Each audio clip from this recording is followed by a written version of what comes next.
بسم اللہ الرحمن الرحیم۔ دوائے شافی ترجمہ الجواب الکافی لمن سأل عن دواء الشافی۔ مصنف شیخ الاسلام امام محمد بن ابی بکر ابن قیم الجوزیہ 691 ہجری تا 751 ہجری۔ مترجم ابوالعلا محمد اسماعیل گودھروی المتوفی 1383 ہجری۔ تصحیح و تحقیق مولانا سید عبد القدوس ہاشمی، ادارہ تحقیقات اسلامی، اسلام آباد، پاکستان۔ فصل 77 قتل کی برائیوں کے مختلف درجات۔ مذکورہ گناہ کے بعد ظلم و عدوان کا درجہ ہے۔ ظلم و عدوان عدل اور انصاف کے خلاف ہے۔ عدل و انصاف ہی سے آسمان و زمین قائم ہے۔ اللہ تعالیٰ نے اپنے رسول و پیغمبر اس لیے بھیجے کہ لوگوں کو قسط و عدل کی تلقین کریں۔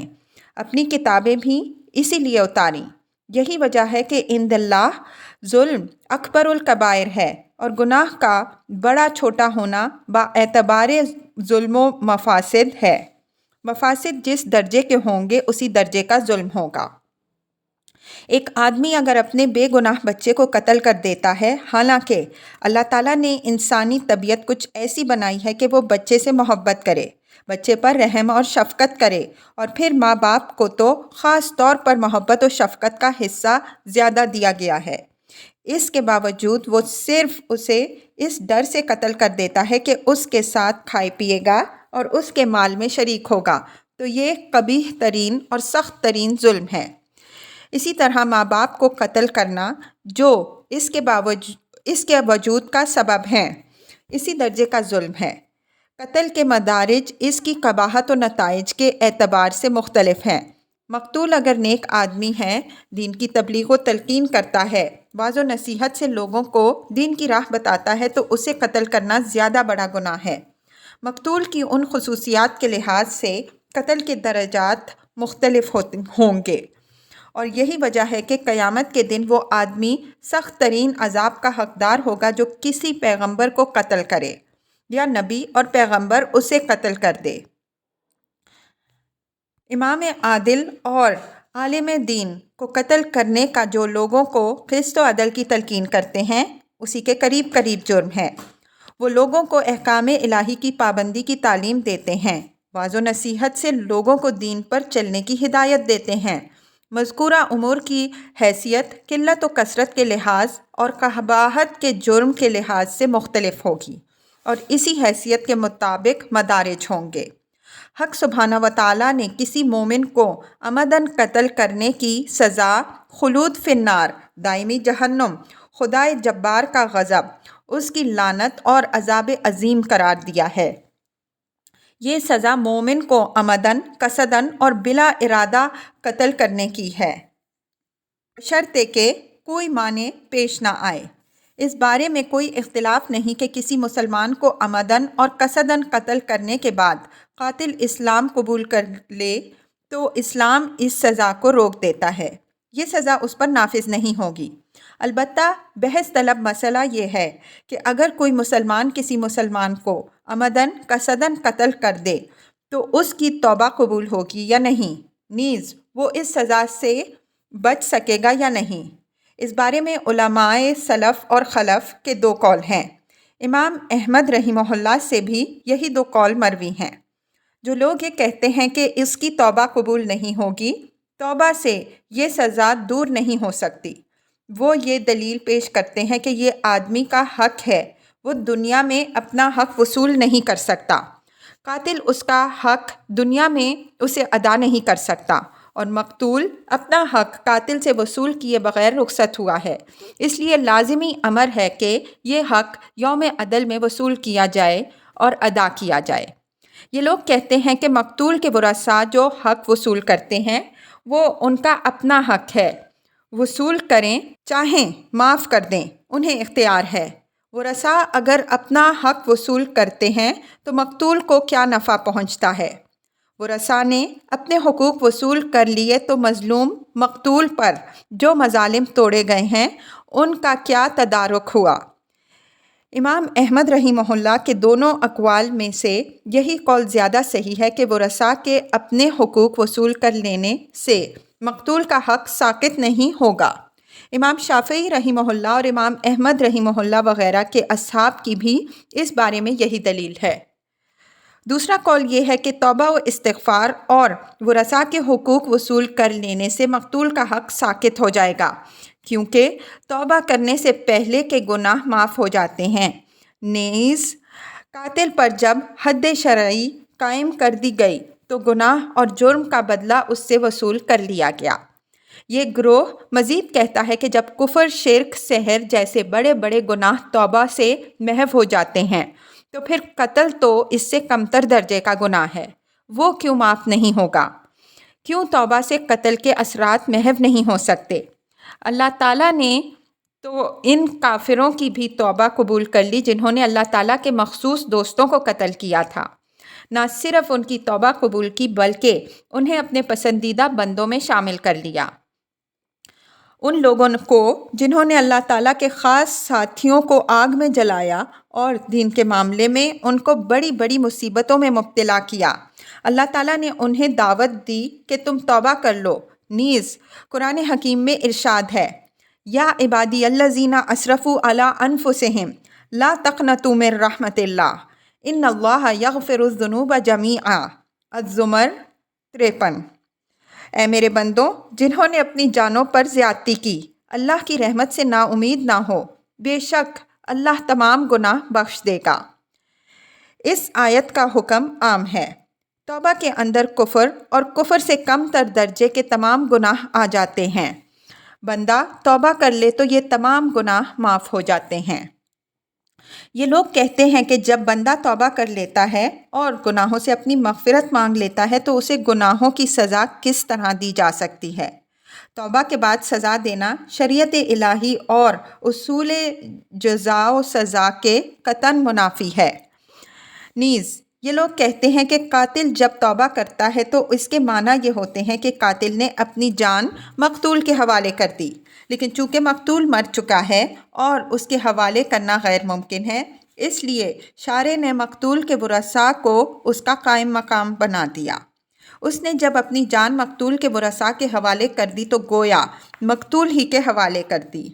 جس طرح مرنے والے کا مال اس کے ورثاء کو دے دیا جائے تو وہ ادا ہو جاتا ہے، اسی طرح وارث کو دے دینے کے معنی یہی ہیں کہ مورث کو دے دیا گیا۔ اصل مسئلے کی پوری تحقیق و وضاحت یہ ہے کہ قتل کے ساتھ 3 قسم کے حقوق وابستہ ہوتے ہیں: حق الہی، حق مقتول، حق ولی۔ کوئی قاتل برضا و رغبت اپنے اختیار سے اپنی جان مقتول کے حوالے کر دیتا ہے، وہ اپنے اس فعل پر نادم اور پشیماں ہیں، خوف الہی سے اس کا دل لرزا اٹھا ہے اور توبہ نصوح کر رہا ہے تو یقین ہے کہ اس توبہ سے حق الہی معاف ہو جائے گا۔ مقتول کا ولی جب اپنا حق وصول کر لیتا ہے، اس سے مصالحت کر لیتا ہے تو معاف کر دیتا ہے، تو حق ولی بھی معاف ہو جائے گا۔ اب باقی رہا مقتول کا حق، تو قاتل نے اگر توبہ کر لی اور نیکوکار بن گیا تو قیامت کے دن اللہ تعالیٰ اپنی جانب سے مقتول کو معاوضہ دے دے گا اور قاتل و مقتول میں مصالحت کرا دے گا۔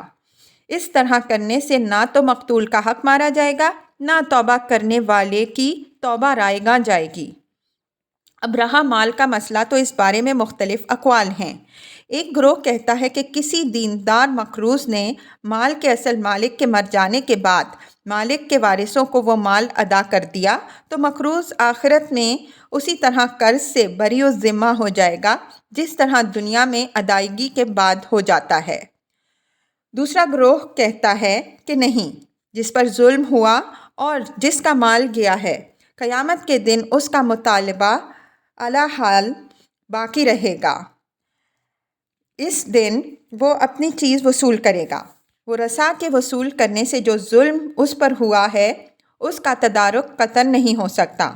مال کا اصل مالک اپنی عمر کی آخری ساعتوں تک مقروض کی نادہندگی کی وجہ سے اپنے مال سے فائدہ نہ اٹھا سکا، مرنے تک وہ اس سے محروم رہا۔ یہ ایسا ظلم ہے کہ اس کا تدارک ہی نہیں ہو سکتا۔ مرنے کے بعد اس کے ورثاء کو دیا گیا تو ورثاء مستفید ہو رہے ہیں، اس کی ذات کو کیا فائدہ پہنچا؟ اس گروہ نے اس راہ کی بنیاد اس دوسرے مسئلے پر رکھی ہے کہ ایک ملکیت اور مالیت کے مالک متعدد ہیں، لیکن اس کی صورت یہ ہو گئی ہے کہ مال ایک شخص سے دوسرے شخص کی طرف منتقل ہوتا چلا آ رہا ہے اور اس کے وارث بہت سے ہیں۔ اس صورت میں مطالبے کا حق تمام وارثوں کو ہے، کیونکہ ہر وارث اپنے حصے کا حقدار ہے۔ قبضہ دار کا فرض تھا کہ وہ ہر ایک کو اس کا حصہ دے دیتا۔ امام مالک رحمہ اللہ اور امام احمد رحمہ اللہ کے شاگردوں کا اس بارے میں یہی مسلک ہے۔ میرے استاد حضرت شیخ ابن تیمیہ رحمہ اللہ ان ہر دو گروہ کے مسلک سے الگ فیصلہ فرماتے ہیں۔ ایک مورث دوسرے سے مال کا قبضہ لے سکتا ہے، مطالبہ کر سکتا ہے، پھر بھی اس نے یہ مال وصول نہیں کیا تاکہ وہ مر گیا۔ اس صورت میں آخرت میں ورثاء کو مورث سے مطالبے کا حق باقی رہے گا جیسا کہ دنیا میں حاصل تھا، اور اگر وصول کرنے یا مطالبہ کرنے کی اس میں قدرت و استطاعت ہی نہ تھی، ظلم و عدوان درمیان میں حائل تھا، تو اس صورت میں قیامت کے دن مطالبے کا حق صرف مورث کو ہوگا۔ اس مسئلے کی یہ بہترین تفصیل و توضیح ہے، کیونکہ جب ظالم سب مال ضائع کر دیتا ہے اور مورث کے پاس اس کا حق پہنچنے ہی نہیں دیتا اور اس پر اس کا وصول کرنا دشوار کر دیا، تو اس مال کی نوعیت اس کے غلام کی سی ہے جسے کسی نے قتل کر دیا، یا اس گھر کی سی ہو گئی جسے کسی نے جلا دیا، یا اس کھانے پینے کی سی ہو گئی جسے کسی نے زبردستی کھا پی لیا۔ ان صورتوں میں در حقیقت مال مورث کے حق میں تلف ہوا ہے، نہ کہ وارث کے حق میں۔ قیامت کے دن اس کے مطالبے کا حق بھی صرف اسی کو ہوگا جس کی ملکیت تلف ہوئی۔ ملکیت اس مورث کی ہے، نہ کہ اس کے ورثاء کی۔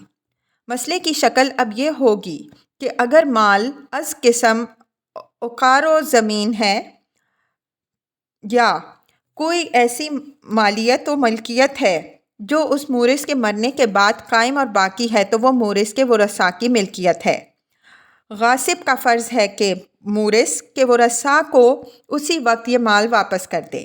اس نے اگر مورث کے ورثاء کو مال واپس نہ کیا تو قیامت کے دن اس مورث کے ورثاء اسی طرح اس مال کے مطالبے کا حق رکھتے ہیں جس طرح دنیا میں مطالبے کے حقدار تھے۔ سوال کی یہ صورت اس قدر قوی ہے کہ اس سے مخلصی ناممکن ہے۔ دلیل نہایت قوی ہے۔ ہاں، البتہ یہ کہا جا سکتا ہے کہ اس صورت میں مطالبے کا حق مورث کو ہے اور ورثاء میں تمام کو مطالبے کا اسی طرح حق پہنچتا ہے جس طرح کسی غاصب ظالم نے ایک گروہ کا مشترکہ مال غصب کر لیا تو گروہ کے تمام افراد کو اپنے مال میں اپنے حصے کے مطالبے کا حق ہے۔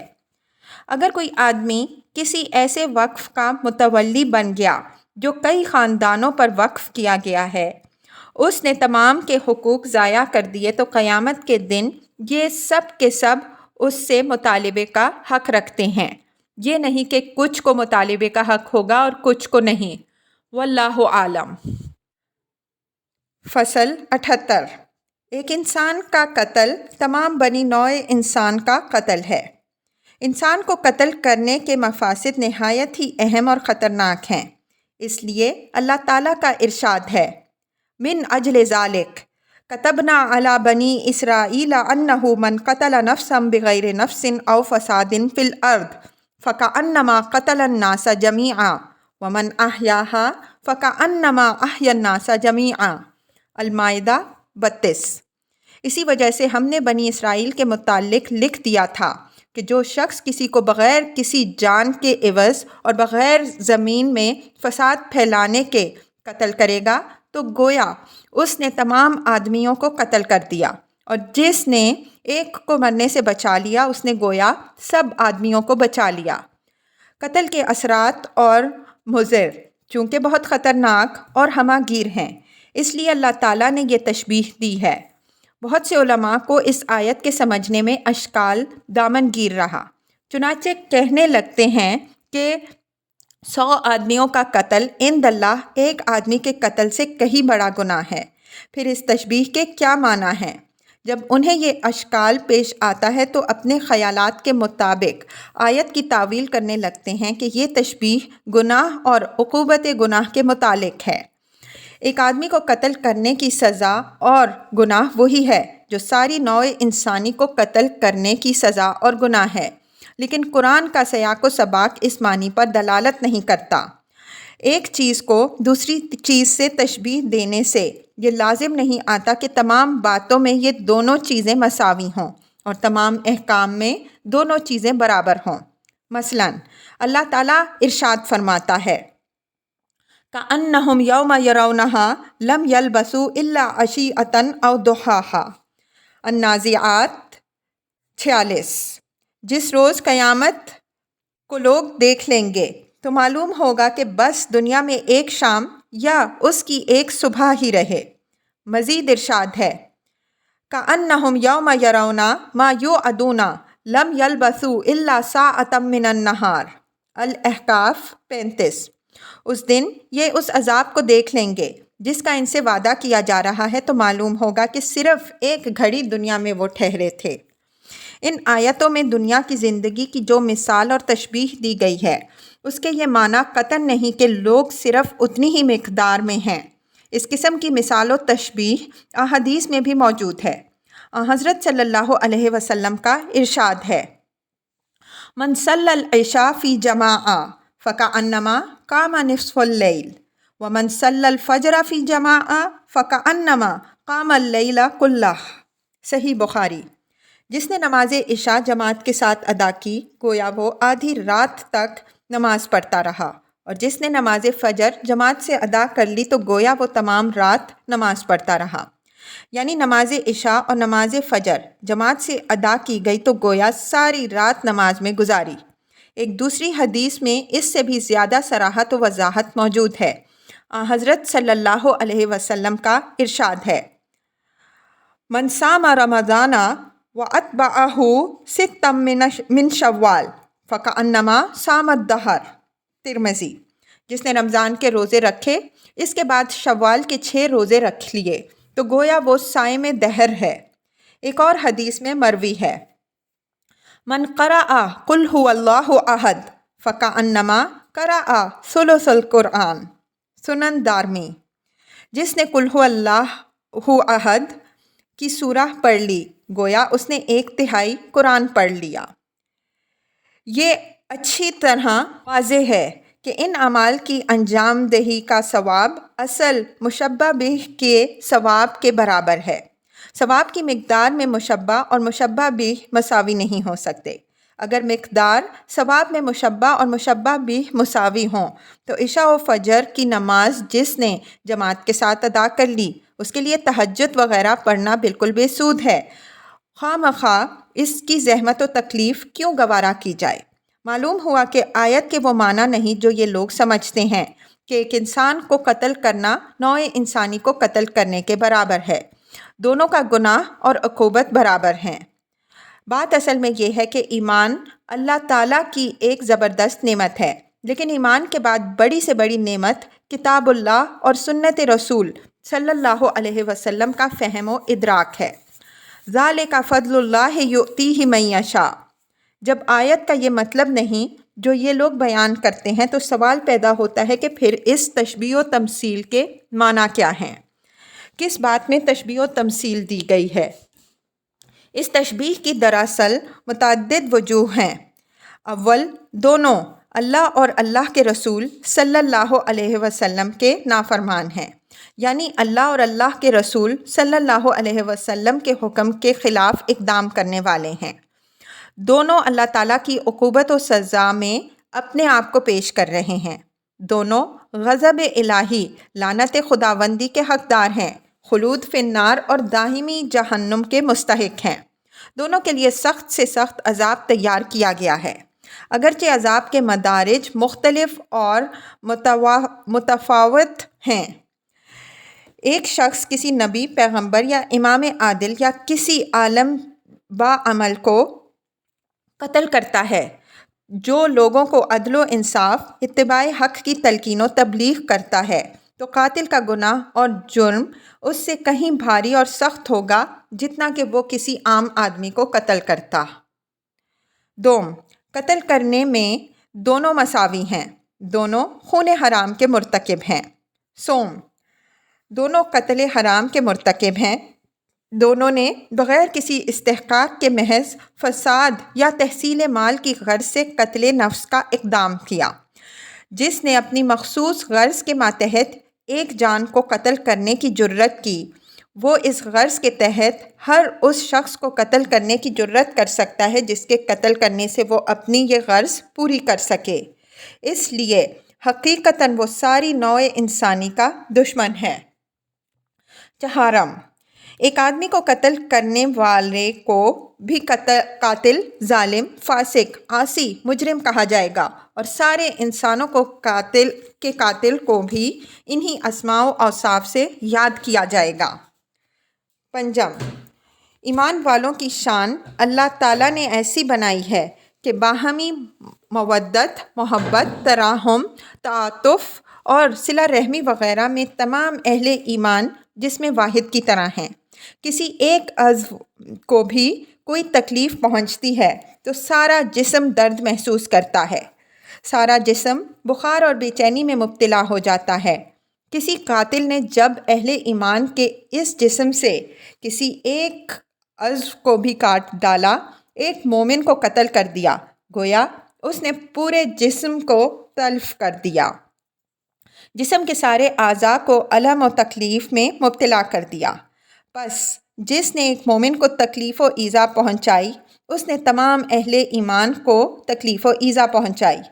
یہ بالکل واضح ہے کہ اہل ایمان کو تکلیف و ایذا پہنچانا پوری نوع انسانی کو تکلیف و ایذا پہنچانے کے مترادف ہے، کیونکہ ایمان والوں کے ذریعے اللہ تعالیٰ دنیا سے ظلم و عدوان کی لعنت کو مٹانا چاہتا ہے۔ غور کیجئے، کسی غیر مسلم متعاہد قوم کے کسی ایک نفر کو بھی تکلیف و ایذا پہنچائی جائے تو اسلام میں اس کے یہ معنی ہوتے ہیں کہ خود مسلمان کو تکلیف و ایذا پہنچائی گئی۔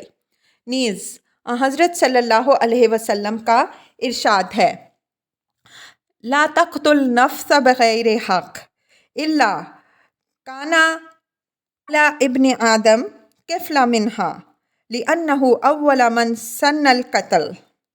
جب کوئی جان بلا کسی استحقاق کے قتل کر دی جائے تو آدم علیہ السلام کے پہلے لڑکے کو، جس نے سب سے پہلے یہ جرم کیا تھا، اس قتل کے جرم سے حصہ ملے گا، کیونکہ قتل کا طریقہ اسی نے سب سے پہلے جاری کیا۔ قتل میں وہ خرابیاں ہیں جو اوپر بیان کی گئی ہیں، اس لیے قرآن میں ایک جان کے قتل کو تمام نوع انسانی کو قتل کرنے سے مشابہ قرار دیا گیا ہے۔ قاتل کے لیے جو وعید وارد ہوئی ہے وہ سب سے پہلے زانی، سب سے پہلے سارق، سب سے پہلے شراب خور کے لیے بھی وارد نہیں ہوئی۔ نیز اولین قاتل کے مقابلے میں اس قسم کی وعید کا مستحق وہ شخص تھا جس نے سب سے پہلے شرک ایجاد کیا، لیکن ایک آدمی کے شرک کو تمام نوع انسانی کا شرک قرار نہیں دیا گیا، حالانکہ سب سے پہلے شرک کرنے والے کے متعلق حضرت صلی اللہ علیہ وسلم نے یہ خبر دی کہ آپ نے عمر بن لحی خزاعی کو دیکھا کہ اسے جہنم میں سخت سے سخت عذاب دیا جا رہا ہے، کیونکہ سب سے پہلے حضرت ابراہیم علیہ السلام کا دین اسی نے تبدیل کیا تھا۔ اس بارے میں خود اللہ تعالیٰ کا یہ ارشاد ہے، وَلَا تَكُونُوا أَوَّلَ كَافِرٍ بِهِ حامیم سجدہ 2، اور سب سے پہلے تم ہی قرآن کے منکر نہ بنو، یعنی تم پہلے کافر نہ بنو کہ تمہارے بعد والے تمہاری تقلید میں کفر کی راہ اختیار کریں اور ان کفر کرنے والوں کا گناہ بھی تم پر لادا جائے۔ یہی حکم اس شخص کے لیے بھی ہے جو دین کے بارے میں کوئی ایسا برا طریقہ جاری کرے جس کی لوگ بعد میں پیروی کرنے لگیں۔ غرض قتل سخت ترین جرم ہے اور اس کے مفاسد نہایت خطرناک ہیں۔ حضرت ابن عباس رضی اللہ عنہ سے مروی ہے کہ حضرت صلی اللہ علیہ وسلم نے ارشاد فرمایا ہے، جیع المقتول بالقاتل یوم القیامہ ناصیتہ ورأسہ بیدہ واوداجہ تشخب دما یقول یا ربی سل حاذا فبما قتلنی۔ ترمذی۔ قیامت کے دن مقتول اپنے قاتل کو اس شان سے اللہ تعالیٰ کے حضور میں لائے گا کہ اس کی پیشانی اور سر اس کے ہاتھ میں ہوگا اور اس کی شہرگوں سے خون کی دھاریں بہہ رہی ہوں گی، اور وہ کہے گا اے پروردگار، اس سے پوچھ لے اس نے مجھے کیوں قتل کیا ہے۔ اس موقع پر لوگوں نے حضرت ابن عباس رضی اللہ عنہ کے سامنے توبہ کا ذکر کیا کہ اگر کسی نے توبہ کر لی تو حضرت ابن عباس رضی اللہ عنہ نے جواب میں یہ آیت پڑھی، وَمَن يَقْتُلْ مُؤْمِنًا مُتَعَمِّدًا فَجَزَاؤُهُ جَهَنَّمَ خَالِدًا فِيهَا۔ نساء 93۔ اور جو شخص کسی کو عمدن قتل کر دے تو اس کی سزا دوزخ ہے جس میں وہ ہمیشہ رہے گا۔ اس کے بعد فرمانے لگے کہ یہ آیت نہ منسوخ ہوئی نہ تبدیل، مومن کے قاتل کے لیے توبہ کہاں؟ امام ترمذی اس حدیث کے متعلق فرماتے ہیں، ھذا حدیث حسن، یہ حدیث حسن ہے۔ حضرت سمرہ بن جندب رضی اللہ عنہ سے مروی ہے، اول ما ینتن من الانسان بطنہ فمن استطاع منکم الا یاکل الا طیبا فلیفعل ومن استطاع الا یحول بینہ وبین الجنہ ملاکف من دم احرقہ فلیفعل۔ صحیح بخاری۔ سب سے پہلے انسان کا شکم بدبودار ہوتا ہے، بس چاہیے کہ تم طیب اور پاک غذا کھاؤ، اور تم میں سے جو استطاعت رکھے خون کا ایک چلو بھی اپنے اور جنت کے درمیان حائل نہ ہونے دے۔ حضرت نافع رضی اللہ عنہ فرماتے ہیں کہ ایک روز عبداللہ بن عمر رضی اللہ عنہما نے کعبۃ اللہ کی طرف اپنی نگاہ اٹھائی اور فرمایا، ما اعظمک و اعظم حرمتک والمؤمن عند اللہ اعظم حرمت منک۔ ترمذی۔ تیری عظمت بہت ہی بڑی ہے، تیری حرمت بہت ہی عظیم الشان ہے، لیکن مومن کی حرمت اللہ کے ہاں تجھ سے بہت زیادہ ہے۔ امام ترمذی اس حدیث کے متعلق فرماتے ہیں، ھذا حدیث حسن، یہ حدیث حسن ہے۔ حضرت ابن عمر رضی اللہ عنہ ہی سے مروی ہے ایک اور حدیث، من ورطلات الامور التي لا مخرج لمن اوقع نفسه فيها سفك الدم الحرام بغیر حلہ۔ صحیح بخاری۔ وہ بھنور جس میں انسان اپنے آپ کو پھنسا کر کبھی اس سے نکل نہیں سکتا، یہ ہے کہ بغیر وجہ سے حرام خون بہا دے۔ صحیح بخاری اور صحیح مسلم میں حضرت ابو ہریرہ رضی اللہ عنہ سے یہ مرفوع حدیث مروی ہے، سباب المؤمن فسوق وقتالہ الکفر۔ مومن کو گالی دینا فسق ہے اور اسے قتل کرنا کفر۔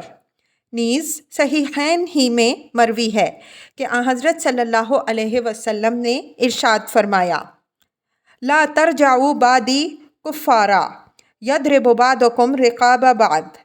صحیح بخاری۔ میرے بعد تم کافر نہ ہو جانا کہ تم ایک دوسرے کی گردن مارنے لگو۔